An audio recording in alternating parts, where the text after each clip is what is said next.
Hi guys, ఇవాళ recipe అరటిపువ్వుల curry.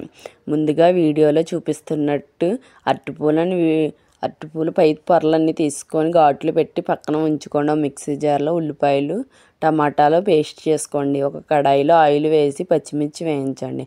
కొద్దిగా చింతపండు తీసుకొని ఒక గ్లాస్ వాటర్ వేసి నానబెట్టండి. ముందుగా మిక్సీ పెట్టిన పేస్ట్ని కడాయిలో వేసి వేయించండి పచ్చివాసన పోయే వరకు. అందులో 2 టేబుల్ స్పూన్ల అల్లం వెల్లుల్లి పేస్ట్ వేసి పచ్చివాసన పోయే వరకు వేయించండి.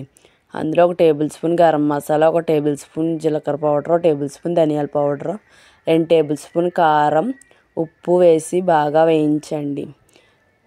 అరటిపూలు వేసి బాగా మగ్గించండి. అందులో 5 మినిట్స్ వాటర్ వేసి 5 మినిట్స్ ఉడికించండి. చింతపండు రసాన్ని వేసి ఒక 10 మినిట్స్ ఉడికించిన తర్వాత ఎంతో టేస్టీ అయిన అరటిపూల curry ready. Thanks for watching. Subscribe చేసుకోండి.